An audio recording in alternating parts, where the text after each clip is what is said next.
తెలుగు శ్రోతలందరికీ నమస్కారం అండి. మన అలనాటి కథలు ఎవర్ గ్రీన్ స్టోరీస్ ఛానల్కి మీ అందరికీ స్వాగతం. సెక్రటరీ నవల వింటున్నామండి. రచన శ్రీమతి ఎద్దనపూడి సులోచనారాణి గారు. ఇక ఆలస్యం చేయకుండా మనం కథలోకి వెళ్ళిపోదామండి. వీడియో చూసిన వెంటనే లైక్ చేసి షేర్ చేసి తప్పకుండా సబ్స్క్రైబ్ చేసుకోండి. మన ఛానల్ని బెల్ ఐకాన్ యాక్టివేట్ చేసుకోండి. చెప్పు, నేను వినాలని అన్నవేనా ఆ మాటలు? జయంతి కాదన్నట్టు తలూపింది. అయితే నేను వినలేదు, సరేనా? త్వరగా బట్టలు మార్చుకురా, భోజనం చేద్దాం, నాకు ఆకలి వేస్తోంది. జయంతికి తన మొహం సరిగ్గా కనపడనీయకుండా లేచి వెళ్ళిపోయాడు శేఖరం. జయంతి చాలాసేపు అక్కడే నిలబడిపోయింది. పై సంఘటన జరిగిన దాదాపు వారం రోజులకి జయంతి గదిలో పుస్తకం తిరిగేస్తూ కూర్చుంది. వేళ్లపట్టున తినడం, ఎవరైనా వస్తే బాతాకాని కొట్టడం, లేకపోతే పుస్తకాలు చదవడం తప్ప ఇంకేం పనిలేదు. అక్కడికి సునంద పిల్లలకి స్వెటర్లు అల్లి ఇచ్చింది. కామేశ్వరమ్మ గారికి ప్లాస్టిక్తో ఒక బ్యాగ్ చేసి ఇచ్చింది. కానీ అవేం మనిషికి అలసట అనిపించేవి కానీ మానసికంగా తృప్తినిచ్చేవి కానీ కావు. క్రిందటి రోజున సునంద వచ్చినప్పుడు ఇలాగే ఏం తోచటం లేదు అంటే, ఏదో పని కల్పించుకో, లేకపోతే శేఖరాన్ని అడుగు, అతనే చూపిస్తాడు అని సలహా ఇచ్చింది. అతన్ని అడిగితే బాగానే ఉంటుంది, కానీ ఎలా అడగాలన్నదే సమస్య. అతను వేసే ఎదురు ప్రశ్నలకి తట్టుకోవాలంటే భయం. ఆ రోజు చండాలిక డ్రామాకి వెళ్ళి వచ్చిన తర్వాత శివరాంతో తన మాటలు విన్నాడని భయపడింది తను. కానీ అతను పట్టించుకున్నట్టే లేదే, మామూలుగానే ఉన్నాడు. 2-3 రోజుల వరకు జయంతికి ఏదో దొంగతనం చేసినట్టు అనిపించింది. శేఖరం విశ్రాంతి తీసుకునే సమయం ఇది. సునంద సలహా గుర్తుకు తెచ్చుకొని లేచి వెళ్ళింది. జయంతి లోపలికి వచ్చేసరికి శేఖరం గదిలో కూర్చుని మేజోళ్ళు వేసుకుంటున్నాడు. ఈ ఇంట్లో అందరూ పనిచేస్తున్నారు, ఉపోద్ఘాతంగా అంది. శేఖరం తలెత్తి విస్మయంగా చూశాడు. జయంతి చూపులు తిప్పేసుకుంటూ, నాకే సిగ్గేస్తుంది, నేనొక్కదాన్నే ఏ పని పాటు లేకుండా కూర్చొని తింటున్నాను అంది. బాగుంది, తినటం పని కాదని ఎవరంటారు? గంభీరంగా అన్నాడు. పరిహాసం కాదు, నిజంగా అడుగుతున్నాను. మీరు నాకేదైనా పని చూపించాలి. ఏ పని చేస్తావో చెప్పు. ఇది వరకు సెక్రటరీగా ఉన్నప్పుడు ఏం చేసేదాన్నో అది బాగానే ఉంటుంది, కానీ మరి సునంద భర్తని తీసేయాల్సి వస్తుంది అన్నాడు శేఖరం. జయంతి మౌనం వహించింది. పాపం, వాళ్ళు శేఖరం ఈ ఉద్యోగం ఇచ్చినప్పటి నుంచి నిశ్చింతగా సుఖంగా ఉంటున్నారు. రోజుకు కనీసం 2-3 సార్లైనా సునంద శేఖరం ఉపకారం జ్ఞప్తి చేసుకోకుండా ఉండదు. హఠాత్తుగా ఈ ఉద్యోగం పోతే జయంతికి ఇది ఇష్టం అనిపించలేదు. అసలు దానికి శేఖరం ఒప్పుకుంటాడన్న నమ్మకం కూడా లేదు. పోనీ ఇంకేదైనా? శేఖరం గదంతా పరిశీలిస్తూ, ఏం పని చేస్తావు నువ్వు? నాకేం కనిపించటం లేదు అన్నాడు. ఏదైనా సరే. సాక్స్ పూర్తిగా తొడుక్కున్న శేఖరం, ఏ పనైనా సరేనా? ఆత్మగౌరవం లాంటిదేది అడ్డురాదా అన్నాడు. మొహంలో కోపం తొంగి చూసినా నిగ్రహించుకుని ఊహూ అన్నట్టు తలూపింది. అయితే ప్రస్తుతం నా కంటికి కనిపిస్తున్నవి ఇవి. నా బూట్లు రోజు పాలిష్ చేయడం, నేను రాత్రిపూట వేసుకునే పంచె షర్టు రోజు ఉతకటం, ఇంకా అంటూ తలెత్తాడు. కానీ జయంతి అప్పటికే గిరుక్కున వెనక్కు తిరిగి వెళ్ళిపోయింది. మర్నాడు అర్జెంటు పని మీద బయటకు వెళ్ళడానికి బయలుదేరిన శేఖరం బట్టలేసుకుని గబగబా బూట్ల దగ్గరకొచ్చి వాటిని చూసి, వాసు కోపంగా అరిచాడు. వాసు పరిగెత్తుకొచ్చాడు. ఒళ్ళు దగ్గరించుకునేనా ఈ పాలిష్ చేసింది? ఏమిటి ఈ పద్ధతంతా? నా ప్యాంట్ ఉండాలా తగలడాలా అన్నాడు చిరాగ్గా. వాసు భయంగా మౌనం వహించి చూస్తుండిపోయాడు. మాట్లాడవేం, నిద్రపోతున్నావా? శేఖరం మరింత కోపంగా కసిరాడు. అవి ఈరోజు నేను చేయలేదండి. మరెవరు చేశారు? అమ్మగారండి, నేను చెబుతుంటే వినలేదు. అమ్మాయి గారా? శేఖరం వెనక్కు తగ్గాడు. అంటే? ఓహో, ఇప్పుడు అర్థమైంది. నిన్న తమాషాగా అన్న మాటలు నిజంగానే సీరియస్గా తీసుకుందన్నమాట. శేఖరం మొహంలో కోపం ఎగిరిపోయింది. కానీ ప్రసన్నతని పైకి కనబరచకుండా, అమ్మాయి గారు నా బూట్లు తుడిచేటట్లయితే నువ్వెందుకిక్కడ? గాడిదలు కాయటానికా? బుద్ధి లేదు, వెళ్ళు. వెళ్ళి త్వరగా ఇంకో జత పాలిష్ చేసి తీసుకురా, అర్జెంట్ అన్నాడు. వాసు తూనీగలా పరిగెత్తాడు. మరో 5 నిమిషాల్లో నిగనిగలాడుతున్న మరో బూటు తీసుకొచ్చి శేఖరం కాళ్ళ దగ్గర పెట్టాడు. అమ్మాయి గారేం చేస్తోంది? బట్టలు ఉతుకుతున్నారండి. అమ్మాయి గారు బూట్లు తుడవటమే కాదు ఇంకా చాలా పనులు చేస్తుంది అన్నట్టుంది వాడి ధోరణి. బట్టలు ఉతుకుతోందా? ఉలిక్కి పడుతూ. పని మనిషి ఏమైనాడు అన్నాడు. ఉన్నాడండి, దొడ్లో ఏదో పని చూస్తున్నాడు. నేను రమ్మంటున్నానని పిలుచుకురా బూటు తొడుక్కుంటూ అన్నాడు. మళ్ళీ పరిగెత్తాడు వాసు. అయ్యగారెందుకో అర్జెంటుగా పిలుస్తున్నారంటే పని చేస్తున్న వాడల్లా వదిలిపెట్టి ఆత్రంగా పరిగెత్తుకొచ్చాడు. వాడొచ్చేసరికి శేఖరం నిలువుటద్దం ముందు నిలబడి తల దువ్వుకుంటున్నాడు. పిలిపించారా? గుమ్మం బయట ఒదిగి నిలబడి వినయంగా అడిగాడు. ఈరోజు తారీఖెంత? వెనక్కి తిరగకుండానే అడిగాడు శేఖరం. తారీఖా? ఆశ్చర్యంగా తల మునిగినంత పనైంది వాడికి. తారీఖు అడగడానికి తనని పిలవటం ఏమిటి? శేఖరం వెనక్కు తిరిగి తారీఖెంత? నిన్నే అన్నాడు రెట్టిస్తూ. పని మనిషి నెత్తి గోక్కుంటూ నిలబడిపోయాడు. గిన్నెలు తోముకునేవాడికి, దొడ్లు ఊడ్చుకునే వాళ్ళకి తారీఖులేం గుర్తుంటాయి? ఒక్క పహాలీ తప్ప. వాసు, తారీఖెంతరా? పదండి పక్కగా నిలబడిన వాసు సగర్వంగా చెప్పాడు. ఇదిగో ఈ నెల జీతం, ఇది తీసుకొని నువ్వు తక్షణం దయచేయి. జేబులోంచి డబ్బు తీసి గిరాటెట్టాడు శేఖరం. బాబుగారు, పని మనిషి పూర్తిగా బిత్తరపోయాడు. అవునరా, అమ్మాయి గారు నా బట్టలు తుకుతుంటే నువ్వెందుకు నా నెత్తినెక్కటానికా? వెళ్ళు కోపంగా అన్నాడు. అయ్యగారి కోపంలో అంతరార్థం ఇట్టే కనిపెట్టేసిన వాడు వెంటనే చేతులు నలుపుకుంటూ మొత్తుకుంటున్న మొహంతో, నేనేం చెయ్యనండి, బాత్రూంలోంచి వెళ్ళిపోమ్మని బట్టలు లాక్కుంటే ఏం చెయ్యాలో మీరే చెప్పండి. పొరపాటైపోయింది, ఈసారికి క్షమించండి అని లెంపలేసుకున్నాడు. గదిలోకి వచ్చి కింద పడిన డబ్బు తీసుకుని కళ్ళకద్దుకొని శేఖరానికి అందిస్తూ, పిల్లలు గలోని తమ దయ మీద బతుకుతున్నాం, ఇంకెప్పుడూ చెయ్యను, చేస్తే తన్ని తగిలేయండి అన్నాడు. శేఖరం క్షణంసేపు వాడిని తీవ్రంగా చూసి, సర్లే పో ఇక్కడి నుంచి, ఒక్కసారి ఇచ్చింది తీసుకోవడం నాకు అలవాట్లేదు. రాఖీ పండుగ వస్తుందిగా, నీ పిల్లలకి బట్టలు కుట్టించుకో. ఇంకోసారి ఇలాంటిది నా చెవిన పడిందంటే బాగుండదు అన్నాడు గంభీరంగా. ఈసారి ఇంకొంచెం ఆశ్చర్యపోయిన వాడు ఆనందంతో వికసించిన మొహంతో వాసు వంక విజయగర్వంతో చూస్తూ డబ్బు బొడ్లో దోపుకొని వెళ్ళిపోయాడు. ఆ రోజు మర్నాడు బయట పనులతో శేఖరానికి ఊపిరి సలపలేదు. భోజనానికి కూడా ఇంటికి రాలేనంత తొందరలో ఉండిపోయాడు. మూడో రోజు మధ్యాహ్నం భోజనం అయిన తర్వాత గదిలో మంచం మీద పడుకొని పుస్తకం తిరిగేస్తున్నాడు. ఇంతలో జయంతి లోపలికి వచ్చింది. శేఖరం చూసి చూడనట్టు ఊరుకొని పేజీలు తిప్పసాగాడు. మీరు కొంచెం వాసుని పని మనిషిని కేకలు వేయాలి, ఫిర్యాదు చేస్తున్న ధోరణిలో అంది. ఎందుకు? పుస్తకం తీసి ఆశ్చర్యపోతున్నట్టు చూసి, ఏం అపరాధం చేశారు వాళ్ళు అన్నాడు. మొన్న నిన్న ఈరోజు కూడా నేను మీ బూటు తొడవబోతే వాసు వాటిని లాక్కొని, నేనేం చేస్తా, గాడిదలు కాస్తానా అంటూ వాటిని నాకు అసలు అందనివ్వలేదు. పని మనిషి ఏమో అసలు బాత్రూంలో అడుగు పెట్టేందుకే వీల్లేకుండా గుమ్మానికి అడ్డంగా నిలబడి, వీల్లేదండి, మీరు బట్టలు పిండితే నేనెందుకు ఇక్కడ, ఎవరినెత్తికెక్కటానికి అన్నాడు. అంది జయంతి. శేఖరం మొహానికి పుస్తకం పూర్తిగా చాటు చేసుకున్నాడు. మీరిది ఆషామాషిగా తీసుకోవద్దు. నన్నేం చేయమంటావు? వాళ్ళను పిలిచి కేకలేయండి. ఎందుకు? తీసుకున్న జీతాలకి న్యాయంగా పనిచేస్తున్నందుకా? లేకపోతే ఉద్యోగంలోంచి తీసేయండి. నా వల్ల కాదు, వాళ్ళకి మీ సునంద మొగిళ్ళ పిల్లా చెల్లా ఉన్నారు. అయితే నాకు ప్రత్యేకంగా ఏదైనా పని చూపించండి మొండిగా అంది జయంతి. అంత ప్రత్యేకంగా పట్టుదలెందుకు? కాలక్షేపానికా లేక రుణం తీర్చుకోవడానికా? మీరెలా అనుకున్నా సరే నిర్లక్ష్యంగా అంది. నువ్వు చేయాలంటే, ఎవరూ అడ్డు రాకుండా ఉండాలంటే కొన్ని పనులున్నాయి. చెప్పండి అంది. నువ్వు చేయనంటే చేస్తానని చెప్పడంలా? అయితే విను.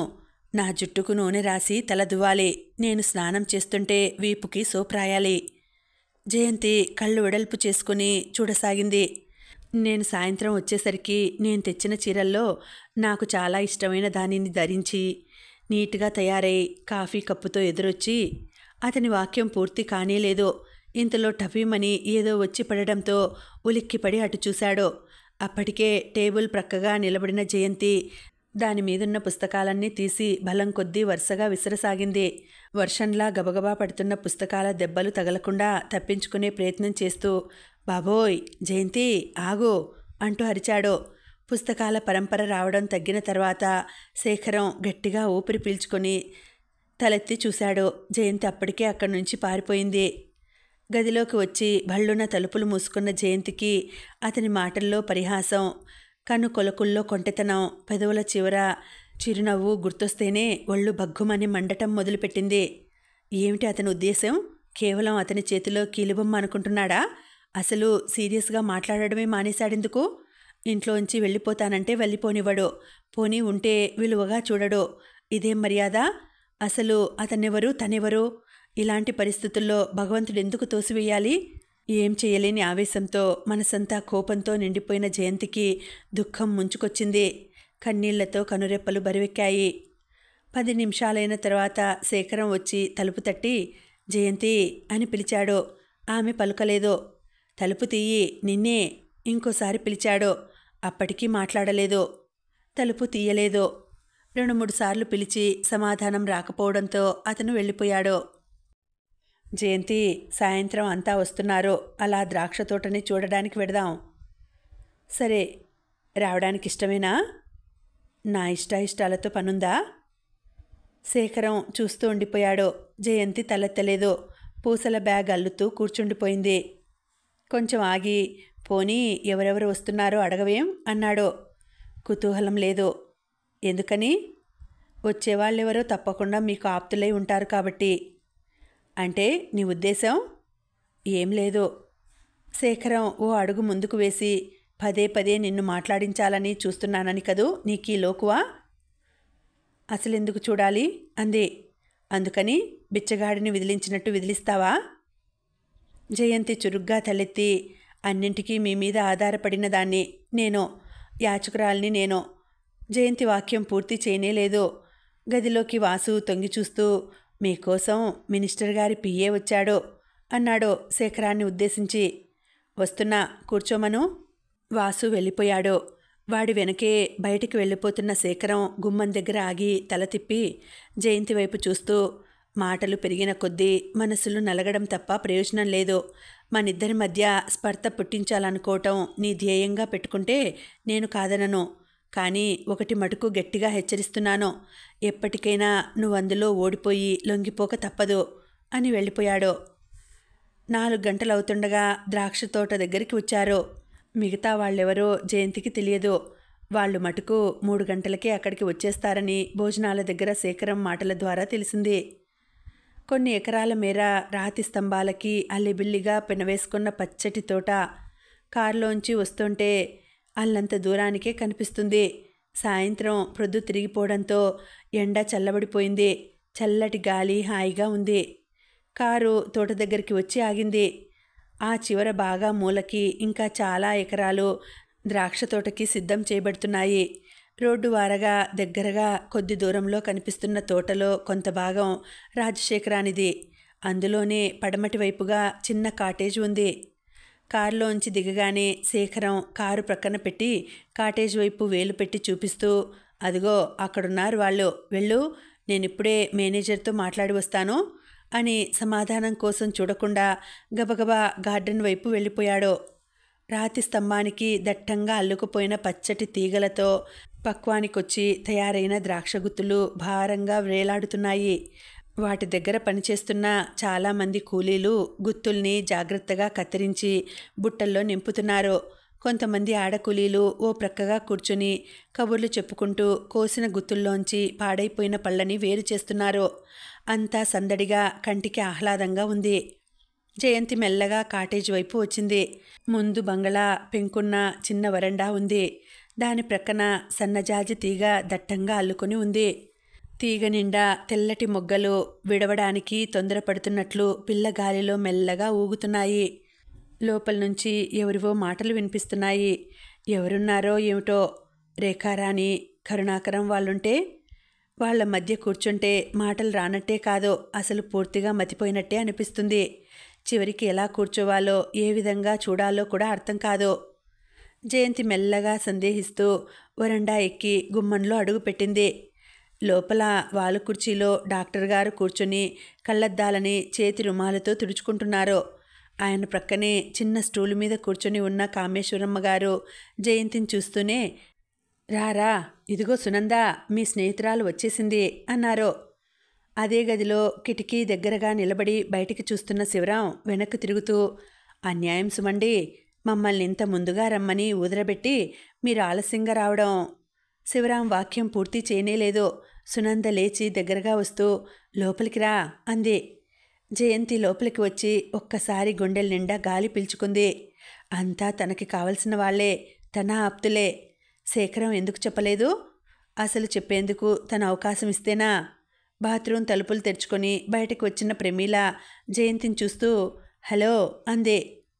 కారణం ఏమిటో తెలియదు గాని ప్రమీల కూడా చాలా దగ్గరగా ఆదరణగా మాట్లాడుతోంది. బహుశా కాబోయే భార్యకి శేఖరం ఏదైనా చెప్పాడేమో. రాజా ఏడమ్మా అన్నారు డాక్టర్ గారు.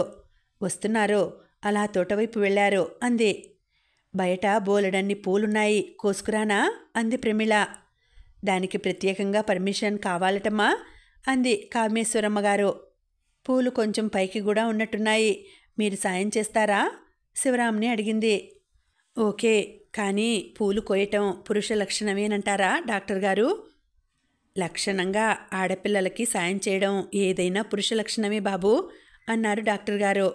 ప్రమీల, శివరాం బయటకు వెళ్లారు. జయంతి వెళ్ళి సునంద ప్రక్కన కూర్చొని కాటేజ్ పరిశీలనగా చూసింది. ఓ మాదిరి పెద్ద గది, అందులో ఓ మంచం, దాన్ని ఆనుకొని చిన్న డ్రెస్సింగ్ టేబుల్, గదిలో వాలు కుర్చీ కాక మరో 3 ఫేమ్ కుర్చీలున్నాయి. మధ్యలో టీపాయ్ ఉంది. గదిని ఆనుకునే చిన్న బాత్రూమ్ ఉంది. నీకోసం కామేశ్వరమ్మ గారు ప్రత్యేకంగా ఒకటి తెచ్చారు, ఏమిటో చెప్పుకో చూద్దాం అంది సునంద. ఏమిటది అంది జయంతి. మనసంతా వాకిట్లో శివరాం దగ్గరే ఉంది. శివరాం ప్రమీలతో కాస్త చనువుగా ఉంటాడు, కానీ ఇలాంటి సమయాల్లో, అందులో ముఖ్యంగా శేఖరం సమక్షంలో ఏం బాగుంటుంది? ఈసారెప్పుడైనా అతన్ని హెచ్చరించాలి. సహృదయుడైన శివరాంకి ఇలాంటివి అంతగా తెలియవు, తనలాగే అందరూ అనుకుంటాడు. అయినా ప్రమీలకి కొంచెం బుద్ధుండాలి. అతనేం చేస్తాడు? అందరితో చనువుగా ఉండటం అనేది అతని స్వభావం. చెప్పు, ఏమిటో తెలుసా అంది సునంద. అదేదో తినేదే అమ్మాయి, వీళ్ళో పెద్ద క్యారియర్ వేసుకొచ్చారు. డాక్టర్ గారు క్లూ అందించారు. పులిహోర వెంటనే అంది జయంతి. చూసావా వాళ్ళమ్మాయి కష్టపడుతుందేమోనని ఎలా చెప్పారో కామేశ్వరమ్మ గారు నిష్ఠూరంగా పలికింది. ఇంతలో వాకిట్లో మాటలు వినిపించాయి. ఏయ్, నిన్న పూలన్నీ ఎవరు కోయమన్నారు? శేఖరం కంఠం. దేవుడు, ప్రమీల పెంకి సమాధానం. అలాగా, అయితే నెత్తిమీద 2 మొట్టమని నాకు కూడా చెప్పాడు. ఇంటికి వచ్చిన అతిథిని అమర్యాద చేయడం అత్యాచారం అంది ప్రమీల. ఓహో అలాగా, వచ్చిన అతిథులు హద్దుమీరి ప్రవర్తిస్తే? శివరాం, నా పేరు చెప్పి 4 తగిలించు అన్నాడు శేఖరం. శేఖరం లోపలికి వచ్చాడు. గదిలో సాయంకాలపు నీరెండ ప్రతిఫలిస్తోంది. శేఖరం వెంటే బక్కగా పొట్టిగా ఉన్న ఒకతను ఒక పెద్ద పేపర్ పొట్లను తెచ్చి టీపాయ్ మీద పెట్టాడు. అందులో ద్రాక్ష పళ్ళున్నాయి. లేతాకు పచ్చ రంగులో పరిపక్వమైన లోపల రసం పల్చటి పొరలోంచి చిదిమితే చిందేట్టు కనిపిస్తోంది. 3 గంటలకే మమ్మల్ని రమ్మన్నారు. మేం టిఫిన్ కూడా తీసుకోకుండా వచ్చేశాం. నువ్వు త్వరగా వెళ్ళు, చేతులు కడుక్కురా అంది కామేశ్వరమ్మ గారు. మేం కూడా ఏం తీసుకోలేదు. 3 గంటలకు బయలుదేరాలనుకుంటుండగా ఇంతలో ఎవరో రావటంతో ఆలస్యం అయిపోయింది. శేఖరం బాత్రూమ్ వైపు వెళ్ళిపోయాడు అంటూ, జయంతి, ఇదిగో ఈ టవల్ తీసుకెళ్ళి అబ్బాయికివ్వు వెంట తెచ్చిన ప్లాస్టిక్ బ్యాగ్లోంచి తీసి ఇస్తూ అంది కామేశ్వరమ్మ గారు. జయంతి ఇష్టం లేకపోయినా టవల్ తీసుకుని బాత్రూంలోకి వచ్చింది. శేఖరం మొహం సోప్తో కడుక్కుంటున్నాడు. తడుస్తుందేమోనని మోచేతి వరకు పైకి లాక్కున్న తెల్లటి ఫుల్ హ్యాండ్స్ షర్ట్లోంచి కనిపిస్తున్న చేతులు అందంగా బలంగా ఉన్నాయి. కుడి చేతి మీద పెద్ద పుట్టుమచ్చ ఉంది. అతని చేతులెప్పుడూ అంత దగ్గరగా, అంత పరీక్షగా ఇంతవరకు చూడలేదు. మొహం కడుక్కోవటం పూర్తి అయిపోయి వెనక్కు తిరిగిన శేఖరం తువాలు పట్టుకొని నిలబడిపోయిన జయంతి వైపు క్షణంసేపు చూస్తూ ఉండిపోయాడు. అప్పుడప్పుడు అలా పరీక్షగా చూడడం అతనికి అలవాటే. జయంతి తువాలు అందించి నిశ్శబ్దంగా వెళ్ళిపోబోయింది. శేఖరం వెంటనే చేతిలోకి నీళ్లు పట్టి జయంతి మీద చల్లాడు. అనుకోకుండా మీద నీళ్లు పడడంతో ఉలిక్కిపడింది. వెంటనే వెనక్కి తిరిగి చూసింది. చేతిలో మిగిలిన నీళ్లని జయంతి మొహం మీదకి చల్లుతూ, వచ్చిన వాళ్ళంతా నా ఆప్తులేనా అన్నాడు నవ్వుతూ. జయంతి వెంటనే ఏదో సమాధానం చెప్పబోయి ఆగి ముఖం మీద పడిన నీళ్ళని కొంగుతో తుడుచుకుంది. శేఖరం దగ్గరగా వచ్చి టవల్తో జయంతి మీద పడిన నీళ్ళని అద్దసాగాడు. వాళ్ళు చూస్తే అస్పష్టంగా అంది. చూడకపోతే పర్వాలేదా? కళ్ళల్లో కొంటెతనం మెరుస్తుండగా అడిగాడు. జయంతి చప్పున అతని చేతుల్ని తప్పించుకొని వెళ్ళిపోయింది. అదేమిటి అలా ఉన్నావేం అంది సునంద ఎర్రబడిన మొహంతో బయటికి వచ్చిన జయంతిని చూస్తూ. ఎలా ఉన్నాను? వెనక్కు తగ్గుతూ అడిగింది. సునంద కామేశ్వరమ్మ గారు మొహాలు చూసుకున్నారు. ప్రమీల పూలన్నీ కోసుకొని పమిటి చెంగు నిండా నింపుకొని లోపలికి వచ్చింది. శేఖరం బాత్రూంలోంచి వచ్చాడు. త్వరగా రండి, ఇప్పటికే ఆలస్యమైంది కామేశ్వరమ్మ గారు ఆకులు పరుస్తూ అంది. ఇంతలో సునంద భర్త ఒకతనితో కాఫీ కప్పులు పట్టించుకొచ్చాడు. టిఫిన్ తిని కాఫీలు తాగటం అయిన తర్వాత అంతా కలిసి ద్రాక్ష తోటలో కొద్దిసేపు తిరిగారు. ఎక్కడి వరకు తన తోటో శేఖరం గుర్తులు చూపించాడు. సాయంత్రం అయిపోవటంతో కూలీలు పని ముగించుకొని గుంపులు గుంపులుగా సందడిగా మాట్లాడుకుంటూ వెళ్ళిపోతున్నారు. పళ్ళు నింపిన బుట్టలన్నీ దూరంగా ఉన్న ఒక షెడ్లో పెట్టించారు. 2 రోజుల్లో అవన్నీ మార్కెట్కి వెళ్ళిపోతాయి. పొద్దు బాగా తిరిగిపోయింది. సూర్యుడు అస్తమించాడు. ఎర్రటి సంధ్యాకాంతిలో అందరూ వచ్చి కాటేజ్ ముందున్న పచ్చగడ్డిలో కూర్చున్నారు. శివరాం మిగిలిన ద్రాక్ష పళ్ళని జేబురుమాల్లో నింపి వెంట ఉంచుకున్న వాటిని విప్పి అందరి మధ్య పెట్టాడు. అందరూ తలా ఒకటి తీసుకుంటున్నారు. పాపం హైదరాబాదులో ఏమున్నా లేకపోయినా ఈ అనాబ్ షాహీకి మటుకు ప్రసిద్ధి చెందింది అన్నాడు శివరాం. అందమైన ఆడపిల్లలకి కూడా అన్నారు డాక్టర్ గారు. అల్లరి చేసే అబ్బాయిలు మటుకు తక్కువ అంటారా? సునంద భర్త అన్నాడు. జయంతి, ఇందాకడి నుంచి చూస్తున్నాను, నువ్వేం మాట్లాడవేం అంది కామేశ్వరమ్మ గారు. ఏం మాట్లాడను? చేతితో పచ్చగడ్డి లాగుతూ అంది. జయంతి మనోనేత్రం ఆ రోజు శివరాంతో పిక్నిక్కి వచ్చినప్పుడు జరిగిన సంఘటన చూస్తోంది.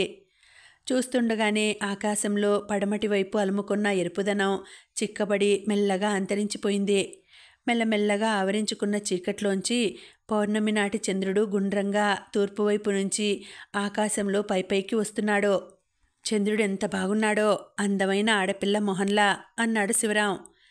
ఆ ఉపమానం నేను చాలాసార్లు విన్నాను, కానీ అందులో అందమేమిటో నాకు అర్థం కాదు. ముఖం అలా అంత గుండ్రంగా సున్నా చుట్టినట్లు ఉంటే ఏం బాగుంటుంది అంది ప్రమీల. బహుశా చంద్రుడిలో గుండ్రటితనం కంటే వెలుగుని మనోహరంగా ఉన్న ఆ కాంతిని కవులు దృష్టిలో పెట్టుకొని అలా అని ఉంటారు అన్నాడు శేఖరం. గుండ్రంగా ఇష్టం లేకపోతే ఇంకెలా ఉండాలని మీ ఉద్దేశం అన్నాడు శివరాం. కొద్దిగా కోలగా ఉండాలి. బాగుంది, దోసకాయలా కాబోలు. శివరాం మాటలకి అందరూ నవ్వారు. ప్రమీల చేతిలో ఉన్న మట్టిగడ్డని కోపంగా శివరాం మీదికి విసిరింది. చాతనైతే మాటలతో పోట్లాడాలి, మట్టిగడ్డలతో కాదు. చొక్కా మీద పడిన మట్టిని దులిపేసుకున్నాడు శివరాం. అప్పుడప్పుడే ఆవరించుకుంటున్న చంద్రకాంతిలో శివరాం ఇంకొంచెం బక్కపల్చగా బొత్తిగా కుర్రాడిలా ఉన్నాడు. అతని ప్రక్కనే మోచేతి మీద వెనక్కు వాలి పరధ్యానంగా దూరంగా చూస్తూ ఏదో ఆలోచిస్తున్నట్టున్న శేఖరం పరిపూర్ణంగా వికసించిన వ్యక్తిత్వంతో గంభీరంగా నిండుగా హుందాగా ఉన్నాడు. ఒక చేతి మీద అలా వెనక్కి జారగిలబడి కూర్చోవడంలో కూడా రాజసం ఉట్టిపడుతోంది. ఇలా మాటిమాటికి తన దృష్టి అతని శరీరాకృతిని గురించి ఆలోచించటం, ఆకర్షింపబడటం చూసి జయంతికి తనంటే తనకే అసహ్యం వేసింది. తనెంత అల్పురాలు, మామూలుగా ఆలోచిస్తోంది. కొద్దిసేపు అయిన తర్వాత ఇక వెళ్దామా అన్నారు డాక్టర్. దూరంగా చూస్తూ పరధ్యాసగా ఏదో ఆలోచిస్తున్న శేఖరం ఈ మాట వినిపించుకున్నట్టు లేదు. సమాధానం చెప్పలేదు. వెళదాం, నాకు కూడా కొద్దిగా పనుంది అన్నాడు శివరాం. ప్రమీల లేచి బట్టలకి అంటుకొని ఉన్న మట్టి దులుపుకుంది. ఏం బాబూ? శేఖరాన్ని ఈ లోకంలోకి రమ్మన్నట్టు పిలిచారు కామేశ్వరమ్మ గారు. ఆలోచనల్లోంచి తేరుకుంటున్న శేఖరం ఏమిటన్నట్టు చూశాడు. అప్పటికే సునంద భర్త కూడా లేచాడు. శేఖరం చూపులు క్షణంసేపు మోకాలు మీద గడ్డం ఆంచుకొని క్రిందకి చూస్తూ నేల మీద గీతలు గీస్తున్న జయంతి మీద నిలిచిపోయాయి. నాకు కొంచెం ద్రాక్షపళ్ళు కావాలి, ఇంటికి తీసుకువెళ్తాను అంది ప్రమీల. ఇక్కడ తిన్నవి చాలేదా? వెంటనే శివరాం అందుకున్నాడు. నేను అడుగుతున్నది మిమ్మల్ని కాదు. తల ఎగరేసి ప్రమీల బొంగుమూతి పెట్టింది. కారులో పెట్టమని మేనేజర్కి చెప్పాను, పెట్టే ఉంటాడు. అందరూ లేస్తున్నా శేఖరం ఇంకా అలాగే వెనక్కి చేతి మీద వాలి కూర్చున్నాడు. అతని ధోరణి చూస్తే ఇప్పుడప్పుడే లేచేట్లు లేడు. అది చూచాయిగా గ్రహించిన కామేశ్వరమ్మ గారు, శివరాం, నీ కారులో మాకు చోటు ఉందిగా అంది. అబ్బా, మళ్ళీ ఇరుక్కుని కూర్చోవాలి కాబోలు. ప్రమీల విసుగ్గా నొసలు చిట్లించింది. అలా ఏం లేదు, నా కారు పుష్పక విమానం, ఎంతమంది ఉన్నా ఇంకొకరికి చోటు మిగులుతుంది సగర్వంగా సమాధానం చెప్పాడు శివరాం. ఏడిచింది డబ్బాలా. అమ్మ శక్తి మల్లే ఇంత పెద్దగా అంది ప్రమీల ఎగతాళిగా. మాలాటి సామాన్య మానవులకి కావాల్సింది ఇబ్బంది కలగకుండా అవసరం తీరడం, మీలాంటి గొప్పవాళ్లకి ఆ నాజుకుతనం, ఆడంబరం. గంభీరంగా వచ్చింది సమాధానం. పదండి పదండి. సరసం క్రింద ఉన్న సంభాషణ శృతి మించుతుందని గ్రహించిన డాక్టర్ గారు తొందర చేస్తూ దోవ తీశారు. అందరితో పాటు జయంతి తను కూడా లేవబోయింది. కానీ వెంటనే శేఖరం చేయి వచ్చి జయంతి చేతి మీద పడింది. ఆగు, మనం తర్వాత వెళదాం అన్నాడు. ఎందుకు? కళ్ళు పెద్దవి చేసి ఆశ్చర్యంగా అడిగింది. కామేశ్వరమ్మగారు, సునంద ముఖాలు చూసుకున్నారు. అప్పటికే శివరాం వాళ్ళ వెనుక డాక్టర్ గారు, సునంద భర్త వెళ్ళిపోతున్నారు. కామేశ్వరమ్మగారు సునంద చేతిని అంటనట్లు తాకి తను కూడా బయలుదేరింది. ఆ సంజ్ఞని అర్థం చేసుకున్న సునంద వెనక్కు తిరిగి జయంతిని వస్తా అన్నట్టు చూసి ఆవిడ వెనకే నడిచింది. నేను కూడా వాళ్ళతో వెళ్తాను అని లేవబోతున్న జయంతిని చేయి జాచి వారిస్తూ, కొంచెం అయిన తర్వాత వెళదామని చెప్పలేదు అన్నాడు శేఖరం. ఇక్కడుండి ఇప్పుడేం చేయాలి? ఏం చేయనవసరం లేదు, ఇక్కడ చాలా బాగుంది, కొద్దిసేపు కూర్చుందాం అంతే. చిచి, వాళ్ళేమనుకుంటారు? అతని చేతిని విదిలించేస్తూ తనలో తను అనుకుంటున్నట్టు అంది. ఏమనుకుంటారు?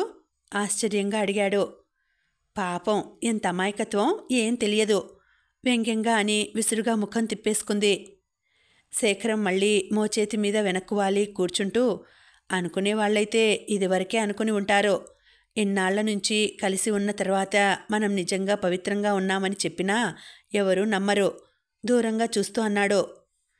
అవును, ఎలా నమ్ముతారు? అందులో రాజశేఖరం లాంటి వ్యక్తితో. ఇంకోరైతే కాస్తైనా నమ్మే అవకాశం ఉంటుంది. ఈ మాట నాలిక చివరిదాకా వచ్చింది, కానీ బలవంతంగా నిగ్రహించుకుంది. అతని ప్రవర్తనని వేలెత్తి చూపించడానికి తనెవరు మధ్య? తనకేం అధికారం ఉంది అనుకుంది. ఇద్దరి మధ్య మౌనం ఆవరించింది. వాళ్లతో వెళ్ళనివ్వకుండా ఆపేశానని కోపం వచ్చిందా? మృదువుగా అడిగాడు. జయంతి సమాధానం చెప్పలేదు. నీతో ఎప్పుడూ సీరియస్గా మాట్లాడాలనుకున్నా మొట్టమొదట నీకు కోపం తెప్పించడం జరుగుతోంది. నిజంగా చాలా దురదృష్టం. అందమైన మాటలతో ఎదుటి వాళ్ళను మోసం చేయడం బాగా తెలుసు. ఇప్పుడు నిన్ను నేనేం మోసం చేశాను? తొనక్కుండా అడిగాడు. ఇప్పటికి చేసింది చాలు, ఇంటికి వెళ్ళిపోదాం అంది. వెళ్ళిపోదాం, కానీ వెళ్లే ముందు నీకు కొన్ని విషయాలు చెప్పాలి, అందుకే అసలు ఆపింది. మీరు నాకెప్పుడు కొత్తగా చెప్పేందుకేముంది? చెప్పినా నేను వినను ఖచ్చితంగా తల తిప్పుతూ అంది. నువ్వేదైనా తలతిక్కగా మాట్లాడావంటే ఈ రాత్రికి అసలు ఇంటికి వెళ్లేదే లేదు తెలుసా అన్నాడు. జయంతి కళ్ళప్పగించి చూస్తూ ఉండిపోయింది. పిండారిబోసినట్టున్న వెన్నెల్లో తెల్లటి బట్టల్లో పాలరాతి బొమ్మలా కూర్చున్న జయంతి కళ్ళల్లో స్పష్టంగా కనిపిస్తున్న అసహ్యం, ఏవగింపు, భయం చూసి శేఖరం హృదయం కృంగిపోయింది. అజ్ఞాత శక్తి ఏదో అతని మనసుని తూట్లుగా పొడిచినట్టు అనిపించింది. వెంటనే తమాషాకి అన్నానని, అసలిక్కడ ఉండే ఉద్దేశం తనకి లేదని చెప్పి ఇంటికి వెళ్ళిపోదాం రమ్మనమని లాక్కెళ్ళి కారులో కూలెయ్యాలని గట్టిగా తోచింది. కానీ అంతలోనే పురుషత్వపు అహంకారం గుర్తుకొచ్చింది. జయంతి చేయి జాచి జయంతి చేతిని తన చేతిలోకి తీసుకోబోయాడు. జయంతి బలంగా విదిలించుకొట్టింది. నా మాటలు వినిపించుకోవే? కోపాన్ని అణుచుకుంటూ అన్నాడు. వినను, నాకు అసహ్యం. జయంతి వాక్యం పూర్తి చేయకముందే చేతిని పట్టుకుని విసురుగా దగ్గరికి లాక్కున్నాడు. యథాలాపంగా కూర్చున్న జయంతి తూలి అతని ఛాతీ మీద పడి వెంటనే చివ్వున లేవబోతుండగా శేఖరం బలంగా పట్టుకుని ఆపాడు. చిచి, నాకు అసహ్యం అని చెప్పడంలా సిగ్గులేదు? తనని కదలకుండా బంధించాడనే కోపంతో గుప్పెట్లు బిగించి అతన్ని కొట్టసాగింది. జయంతి అస్పష్టంగా అన్న అతను కుడి చేత్తో జయంతి 2 చేతుల్ని పట్టుకుని ఆపేశాడు. ఎడం చెయ్యి లేవకుండా నడుం చుట్టూ వేసి గట్టిగా పట్టుకున్నాడు. ఇద్దరి కళ్ళు కలుసుకున్నాయి. అతని కళ్ళల్లో ఆ క్షణంలో కనిపించిన మాంత్రిక శక్తి ఏదో జయంతి చూపుల్ని అలాగే ఆకట్టేసుకుంది. శరీరం కుడి చెయ్యి మెల్లగా చేతుల్ని వదిలేసి జయంతి భుజాల చుట్టూ పడింది. ఉన్నట్టుండి అతను హఠాత్తుగా కాస్త వదులుంటే అందకుండా పారిపోతుందేమో, ఇక జన్మలో కనిపించదేమో అని భయపడుతున్న వాడిలా జయంతిని దగ్గరగా లాక్కొని గట్టిగా హృదయానికి హత్తుకున్నాడు. చేతులు వదిలవడంతో బలంగా పెనుగులాడబోయింది. కానీ అంతలో ఏమైందో జయంతికే తెలియదు. వెన్నెల్లో విద్యుత్తు ఉన్నట్టు, ప్రపంచమంతా శేఖరమే అయినట్టు, ప్రకృతి స్తంభించిపోయినట్టు అనిపించింది. తనకు తెలియకుండానే 2 చేతులు అతని మెడ చుట్టూ పెనవేసుకున్నాయి. ఆ క్షణంలో జయంతిని శేఖరం దగ్గరకు లాక్కున్నాడో, శేఖరాన్ని జయంతే దగ్గరికి లాక్కుందో ఇద్దరికీ తెలియదు. శేఖరం మెల్లగా జయంతిని వదిలేశాడు. ఇంకా అతని మెడ చుట్టూ పెనవేసుకున్న చేతులు అలాగే ఉండిపోయాయి.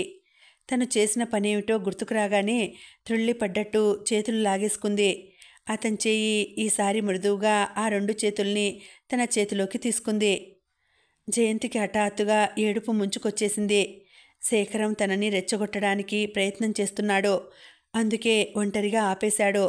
ఇంటికి వెళ్ళాం, ఈ రాత్రికి ఇక్కడే అని సూచించాడు. అయిపోయింది, తను లొంగిపోయింది. అతను మంచివాడు కాడని తెలిసి కూడా లొంగిపోతోంది. ఏడుస్తున్న జయంతిని దగ్గరగా తీసుకుని ఎందుకేడుపు అన్నాడు ఆదుర్దాగా. సమాధానంగా దుఃఖం ఉప్పెన్నలా పొంగింది. ష్, నెమ్మది, మేనేజర్ వాళ్ళు షెడ్డులో ఉన్నారు, వింటారు, ఊరుకో సముదాయిస్తూ ఒళ్ళోకి లాక్కున్నాడు. జయంతి ఏడుపు ఆగలేదు. కొద్దిసేపు మౌనంగానే ఉండిపోయిన శేఖరం పొడిపొడిగా ఉన్న జయంతి జుట్టులోనికి వేళ్లు పోనిస్తూ మృదువుగా, భయపడకు జయంతి, ఈ రోజుతో నా అనుమానం తీరిపోయింది. నేనింక బాధపడాల్సింది కానీ భయపడాల్సింది కానీ లేదు.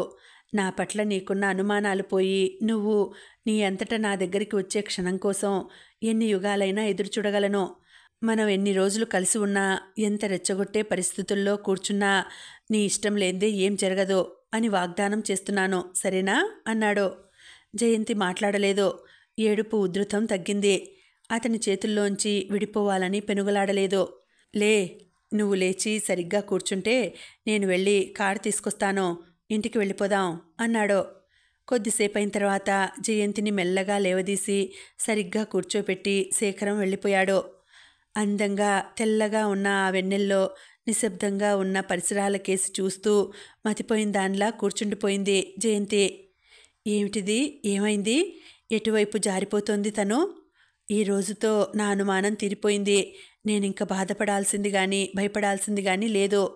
మృదు గంభీరంగా ఉన్న శేఖరం స్వరం ఇంకా చెవుల్లో మారుమ్రోగుతోంది. అంటే ఏమిటతని ఉద్దేశం? దూరం నుంచి తెల్లటి బట్టల్లో ఉన్న ఒక ఆకారం ఇటువైపు రాసాగింది. ఎలా అతనికి మొహం చూపడం? కానీ దగ్గరగా వస్తున్న కొద్దీ ఆ వచ్చేది శేఖరం కాదని, మేనేజర్ అని తెలిసింది. రమ్మంటున్నారు ముభావంగా అన్న అతను కాటేజ్ వైపు వెళ్ళిపోయాడు. జయంతి లేచి కారు వైపు వచ్చింది. శరీరం తేలికైనట్టు తూలుతోంది. మనసంతా ఎలాగో ఉంది. జయంతికి ఆ ప్రశాంతిని, చెట్ల మీద పక్షులు సంగీతంలా చేస్తున్న ధ్వనికి, ముఖ్యంగా మనోహరంగా ఉన్న వెన్నెలని చూస్తుంటే ఆ రాత్రికి అక్కడే ఉండిపోదామని శేఖరాన్ని బ్రతిమలాడాలనిపించింది. కానీ తను వచ్చేసరికే కారు స్టార్ట్ చేసి ఉంది. వచ్చి కూర్చోగానే వెంటనే కదిలింది. జయంతి మనసు కొంచెం కుదుట పరుచుకొని తిరిగి చూసే లోపలే ఆ పరిసరాలు దూరం అయిపోయాయి. ఇల్లు సమీపిస్తుండగా శేఖరం, నీకు చెప్పాలనుకున్నది చెప్పనే లేదు, ఈసారైనా కొంచెం ఓపిగ్గా విను జయంతి అన్నాడు. జయంతి సమాధానం చెప్పలేదు. ఏం చెబుతాడు? రేఖారాణితో తనకేం సంబంధం లేదని, ప్రమీలని చేసుకోవడం ఇష్టం లేదని, నువ్వు కావాలని, అంతే కదా? చెప్పాల్సినవి ఇంకేమున్నాయి? జయంతిని ఇంటి దగ్గర దింపేసిన శేఖరం కారు మళ్ళీ వెనక్కు గేటు వైపు తిప్పుతూ, నువ్వు భోంచేసి నిద్రపో, నేను క్లబ్కు వెడుతున్నా, రాత్రికి వస్తే వస్తాను, లేకపోతే లేదు అన్నాడు. జయంతి చూస్తుండగానే కారు వెళ్ళిపోయింది. జయంతి పడుకున్న తర్వాత కళ్ళ ముందు ఆ వెన్నెల, ఆ ప్రశాంతతలో శేఖరం మాటలు అవే గుర్తుకు రాసాగాయి. ఒంటరిగా ఉన్నప్పుడు ఆలోచనలతో ఇంత ఎదురు తిరిగే మనసు అతని స్పర్శలో అలా మైమరిచిపోతున్నదెందుకు? అతనిలో ఏదైనా అద్భుతమైన శక్తి ఉందా? లేక తనకి నిగ్రహం లేకనా? ఏదైనా ఆ రోజు శేఖరం క్లబ్కి వెళ్ళిపోవడమే మంచిదైంది అనిపించింది జయంతికి. మర్నాడు కూడా అతను కనిపించలేదు. 3వ రోజు మధ్యాహ్నం అతని ఇంట్లోనే భోంచేశాడు. కానీ జయంతి అతనితో తినలేదు. అతను రమ్మనమని కబురు చేయలేదు. ఆ సాయంత్రం జయంతి అల్లిన ప్లాస్టిక్ బ్యాగ్ పట్టుకెళ్ళటానికి సునంద వచ్చింది. శేఖరం బయట నుంచి వచ్చాడు. సునందం చూసి వచ్చి కూర్చొని మాట్లాడాడు. చాలా మామూలుగా, అసలేం జరగనట్లు. జయంతికి ఆశ్చర్యం అనిపించింది. అంతసేపు కూర్చున్నా ఒక్కసారి కూడా జయంతి వైపు చూడలేదు. ఇద్దరి కళ్ళు కలుసుకోలేదు. జరిగిన దానికి పశ్చాత్తాపడుతున్నాడా అనిపించింది జయంతికి. గదిలో కూర్చుని పుస్తకం చదువుకుంటోంది జయంతి. అయ్యగారి ప్యాంటు జోబులో ఈ కాగితాలున్నాయట. చాకలి తీసి ఇచ్చాడు. ఇవిగోండి అంటూ వాసు తెచ్చి ఇచ్చాడు. ఏవో 2-3 బిల్సు, ఒక ఉత్తరం ఉన్నాయి. చించి చూసిన ఉత్తరమే. జయంతి కవరు తిప్పి చూసింది. లక్ష్మి అని ఉంది. లక్ష్మి ఎవరు? లక్ష్మి అనే ఆవిడ గురించి శేఖరం నోటి నుండి ఎప్పుడూ తను వినలేదే. వద్దనుకుంటూనే ఉత్తరం తీసి చూసింది. శేఖరం, నీ ఉత్తరం అందింది. వెంటనే జవాబు రాయాలని మనసులో ఆరాటం. కానీ నా సంగతి తెలుసుగా, క్షణం ఊపిరి ఆడదు. అందుకే వెంటనే జవాబు రాయలేకపోయాను. ఏమీ అనుకోకు. నీ మనసులో బాధ నాకు అర్థమైంది. ఈ విషయం సున్నితంగా నీ హృదయాన్ని చురకత్తిలా చీలుస్తుందని నేను గ్రహించాను. శేఖరం, ఎలాంటి చిక్కు సమస్యనైనా ఇట్టే విడదీసే నీ తెలివితేటలు ఏమైపోయినాయి? నీకు నేను సలహా చెప్పాలా? నన్ను అడిగితే ఒకే ఒక మాట చెబుతాను. మనసు లేని మనవులో మనిషికి మనశ్శాంతి ఉండదు. అయినా నువ్విందులో ఇంత భయపడాల్సింది నాకేం కనిపించటం లేదు. పెళ్లి చేసేసుకో. తర్వాత నీ కాళ్ళకి చుట్టుకున్న బంధాలు వాటంతట అవే విడిపోతాయి. ఒకళ్ళ పట్ల జాలితో నీ జీవితం నాశనం చేసుకుంటావా? అలాంటి పిచ్చి పని ఎప్పుడూ చేయకు. అంతకంటే వెరితనం ఇంకోటి ఉండదని హెచ్చరిస్తున్నాను. వెంటనే వివాహం చేసేసుకో. పరిస్థితులు అవే చక్కబడతాయి. వ్యక్తులు వాళ్లే సర్దుకుంటారు. మనసులు అవే కలుస్తాయి. ఉంటాను. ఆశీర్వచనములతో లక్ష్మి. ఉత్తరం 10-15 సార్లు చదివినా జయంతికి విషయం బోధపడలేదు. రాజశేఖరం పెళ్లి చేసుకోవడానికి ఎందుకు జంకుతున్నాడు? ఎవరు అతని కాళ్లకు పెనవేసుకున్న బంధం? ఎవరిని చూసి జాలితో తన జీవితం నాశనం చేసుకోబోతున్నాడని ఆవిడ హెచ్చరిస్తోంది. జయంతికి మెల్లమెల్లగా అర్థం కాసాగింది. మంచు తెరలు విడిపోతున్నాయి. అసలు విషయం ఉదయిస్తున్న సూర్యుడిలా స్పష్టంగా కనిపించసాగింది. ఇంకెవరు? తనే. తను కాకపోతే ఇంకెవరు? తనకి బంధంగా ఉంది. ప్రస్తుతం అతను జాలిపడుతున్న వ్యక్తి తను కాకపోతే ఇంకెవరు? ఈవిడెవరో అతనికి చాలా ఆప్తురాల్లా ఉండి వెంటనే వివాహం చేసుకో అని మందలిస్తుంది. ప్రమీలను గురించేనా? అయినా రాజశేఖరం ఇందులో ఇంత బాధపడాల్సిన పనే ఉంది. తనేం అతని దగ్గరగా వెళ్ళాలని ప్రయత్నం చేయటం లేదుగా. ఆ రోజు ఆ వెన్నెల్లో అలా ఎందుకు మాట్లాడాలి? చిచి, తనిలా ఏవీ గ్రహించుకోలేకుండా ఎలా కూర్చుంటోంది? ఈ విషయాన్నేనా తను పదే పదే చెప్పడానికి ప్రయత్నిస్తోంది? తనెంత వెర్రిదైపోయింది. గ్రహింపు, జ్ఞానం బొత్తిగా ఇలా శూన్యమైపోయిందెందుకు? జయంతి లేచి ఉత్తరాన్ని జాగ్రత్తగా శేఖరం డ్రాయర్లో పెట్టేసింది. మనసంతా హఠాత్తుగా ఒంటరిగా శూన్యంలో దిక్కులు చూడసాగింది. తను చెప్పేయాలి. తనే చెప్పాలి శేఖరానికి. అదిలా ఆలోచిస్తూ ఉండిపోయింది. ఇంకా ఉందండి, కథ కొనసాగుతుంది. మళ్ళీ వచ్చే వీడియోలో తర్వాతి భాగం తెలుసుకుందామండి. అంతవరకు సెలవు. నమస్తే.